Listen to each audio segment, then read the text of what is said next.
La théologie naturelle, c'est la discipline philosophique qui étudie Dieu, son existence, sa nature et ses rapports avec le monde à partir de la raison seule. La théologie naturelle existe depuis les origines de la philosophie. Les philosophes grecs ont été les premiers à penser Dieu d'un point de vue strictement philosophique. Mais de quel Dieu s'agit-il ? Quels arguments ont-ils avancé en faveur de son existence ? Comment ont-ils pensé son rapport au monde ? Quelle place accordent-ils à Dieu dans leur système philosophique ? Et quels jugements ont-ils eu envers les religions de leur temps ? C'est à chacune de ces questions que je vais tenter de répondre dans cette émission. Je vais essayer d'y répondre courtement en me concentrant sur les philosophes principaux, à savoir Xénophane de Colophon, Platon, Aristote, Épicure, les stoïciens et Plotin. Xénophane de Colophon est le premier philosophe de l'histoire à s'intéresser à la théologie naturelle. Il pense même que c'est le seul moyen de connaître Dieu. Même si notre connaissance est limitée en la matière, la raison reste quand même le moyen le plus fiable de connaître Dieu, plutôt que les prétendus enseignements des religions instituées. Xénophane est particulièrement sévère envers les religions instituées. Il les accuse d'être anthropomorphiques, c'est-à-dire qu'elles décrivent les dieux à l'image des hommes. Leur anthropomorphisme est tel que chaque ethnie humaine se figure des dieux qui lui ressemblent. Les blancs se font des dieux blancs, les noirs se font des dieux noirs. Si les animaux, les chevaux ou les bœufs avaient des dieux, ils leur donneraient également des têtes de chevaux ou de bœufs. Le pire, c'est que les religions vont jusqu'à attribuer aux dieux les vices moraux des hommes. Xénophane estime donc qu'il n'y a rien à apprendre des religions. En revanche, la raison peut nous faire progresser dans la connaissance de Dieu. Il s'appuie pour cela sur une méthode a priori, qui consiste à déduire tous les attributs de Dieu à partir d'un attribut qui serait plus fondamental, à savoir la toute-puissance. Si Dieu est tout-puissant, il est nécessairement unique, parce que s'il y en avait plusieurs, eh bien ils se limiteraient mutuellement dans leur puissance. Il est également éternel, car il n'a pas pu naître d'un autre Dieu, ni de rien. Et pour les mêmes raisons, il doit être omniprésent et omniscient, parfaitement dominant sur tout l'univers. Il est parfaitement un et homogène, il n'a pas de parties qui pourraient dominer l'une sur l'autre. Mais Xénophane hésite quant à savoir si Dieu est immuable et s'il est infini. La théologie naturelle nous permet donc de mieux connaître Dieu, mais elle reste quand même limitée. Nous n'en savons pas beaucoup plus sur Xénophane lui-même, parce que ses écrits sont perdus, comme c'est le cas de la plupart des philosophes anciens. Comme Xénophane, Platon dénonce l'immoralité de la mythologie grecque. Une cité idéale devrait la censurer. Mais elle ne devrait pas rester sans religion, car la religion permet de maintenir l'ordre moral. Comme Xénophane, Platon propose à la place une théologie naturelle. Mais on trouve chez Platon les premiers arguments de l'histoire de la philosophie en faveur d'une divinité. D'une part, Platon affirme que la matière ne peut pas être en mouvement par elle-même. Ce n'est que par une âme que la matière peut se mettre en mouvement, à l'image du corps des animaux. Il doit donc exister une âme qui met l'univers en mouvement. D'autre part, la matière est en elle-même informe. Elle peut être formée, mais elle est distincte de la forme qu'elle reçoit. Si donc l'univers est ordonné, c'est qu'un dieu artisan a dû former l'univers. Il doit donc exister un être immatériel, intelligent, puissant, dont la bonté a motivé la mise en forme et en mouvement de la matière. La bonté de Dieu fait qu'il doit être imité. Enfin, ce Dieu doit être également un juge, parce que sinon les mauvais qui vivent heureux en cette vie pourraient ne jamais être sanctionnés. Aristote, disciple de Platon, hérite en partie de ses réflexions. Comme Platon, Aristote constate l'existence du mouvement. Si les choses observables qui sont en mouvement reçoivent leur mouvement d'autres choses, eh bien il doit y avoir un premier moteur dans l'univers, sans quoi on tomberait dans une régression à l'infini. Ce premier moteur est immobile, parce qu'il n'est pas lui-même mis en mouvement par autre chose, mais il est la source ultime de tout mouvement. Comme Platon, Aristote pense qu'il doit s'agir d'une âme, parce que c'est l'âme qui met en mouvement le corps des animaux. Il s'agit d'un être ultime, immatériel et intemporel. Il est parfait dans la mesure où son essence est parfaitement réalisée. Il ne change pas, il n'est pas en mouvement pour devenir ce qu'il devrait être. Puisqu'il est parfait, son occupation doit être l'activité la plus parfaite qui soit, à savoir la contemplation purement intellectuelle, et plus précisément la contemplation de la chose la plus parfaite, à savoir Dieu lui-même. Dieu est donc pensée de la pensée, il est pensé de lui-même, ce qui fait de lui un être parfaitement heureux. Il semble ne pas vraiment penser au monde, mais il agit tout de même sur lui, à la manière d'un aimant.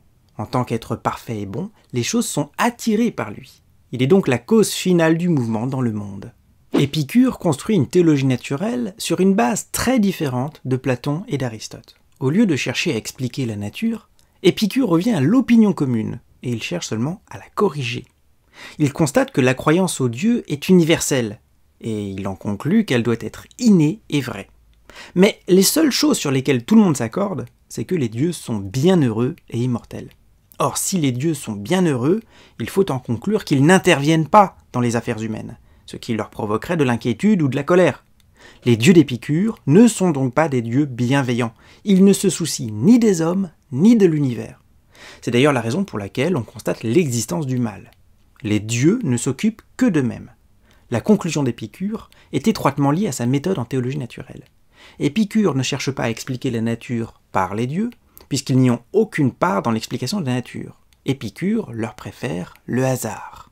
Les stoïciens sont les adversaires intellectuels des épicuriens.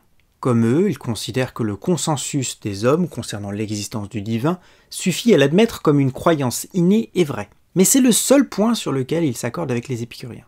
Pour le reste, ils affirment que l'ordre dans l'univers, le fait que toute chose semble avoir une finalité, et cela plus précisément pour le bien de l'homme, est pour eux un argument objectif en faveur de l'existence de Dieu. Les épicuriens insistent sur le hasard. Les stoïciens, eux, insistent sur l'ordre et sur la finalité apparente. Les stoïciens font tout pour minimiser le mal. Ou bien le mal est la contrepartie inévitable du bien, ou bien il n'y a de véritable mal que le vice des hommes. Le monde étant ordonné par un Dieu bon, il faut l'accepter tel qu'il est. Dieu est l'âme du monde, un esprit universel, omniprésent dans la nature, le logos ou la raison, qui explique l'ordre, l'harmonie et l'unité de l'univers. Mais il n'est pas possible de décrire beaucoup plus le Dieu des stoïciens sans risquer de se voir contredit par l'un des nombreux penseurs qui composent cette école, que ce soit Zénon, Cléante, Chrysippe, Cicéron, Sénèque ou Épictète. On peut tout de même noter que, contrairement aux autres écoles de philosophie, les stoïciens n'opposent pas radicalement la théologie naturelle et la mythologie grecque. Ils tendent plutôt à considérer la première comme étant la vérité abstraite et la seconde comme une sorte de métaphore populaire. Plotin est le dernier grand philosophe de l'Antiquité. Son système philosophique, relativement complexe, semble s'inspirer de toutes les spéculations qui l'ont précédé. Plotin n'accepte pas le concept aristotélicien, donc d'Aristote, de matière pure, informe. Une matière sans propriété, ce serait inconcevable. Si on écarte la matière pure, il ne reste que les formes platoniciennes et les âmes. Or, l'individuation des âmes, ce qui fait qu'une âme est individuelle, c'est la matière. Si on y renonce à la matière, alors il ne reste qu'une seule âme, qui est alors l'âme du monde. La sagesse de cette âme doit lui venir de quelque part. Il s'agit du monde des idées, que Plotin appelle intelligence. Mais l'intelligence ne peut pas être la réalité ultime, parce que l'intelligence contient de la dualité, au moins entre le sujet pensant et l'objet pensé. Quelque chose de complexe exige l'existence de quelque chose de plus simple, qui lui est plus fondamental. Il doit donc exister l'un qui est la réalité ultime. La théologie naturelle de Plotin est ainsi composée d'une triade hiérarchisée. L'un, l'intelligence et l'âme. L'un, c'est la réalité ultime, ineffable. On ne peut pas l'exprimer parce que en parler impliquerait de distinguer un sujet et ses propriétés. Or, cette réalité est parfaitement simple, elle est indivisible, elle est unique. De l'un émane l'intelligence, qui contient toutes les idées, comme les rayons émanent du soleil.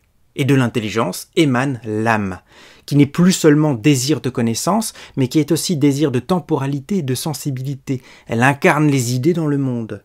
Chaque niveau d'émanation est perçu comme une division, une chute aux yeux de Plotin, et le salut consiste justement à revenir à l'un.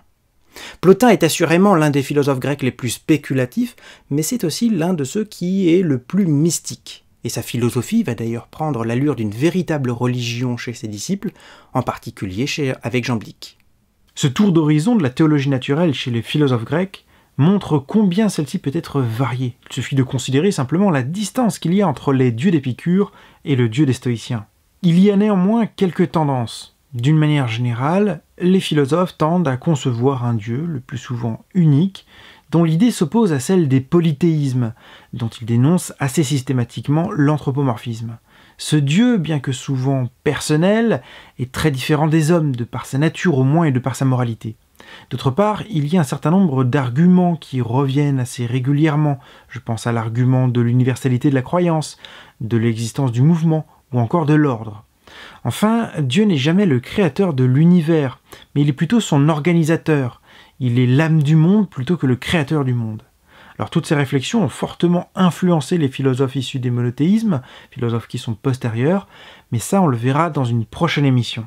Si vous avez aimé cette émission, n'hésitez pas à la liker et à vous abonner. N'oubliez pas que la prochaine émission portera sur la théologie naturelle au Moyen-Âge, et que si pour vous le Moyen-Âge évoque surtout une période obscure entre l'Antiquité et la Renaissance, et dont les seuls personnages que vous connaissiez soient Jacouille la Fripouille et Godefroy de Montmirail, alors la prochaine émission pourrait vraiment vous être très salutaire.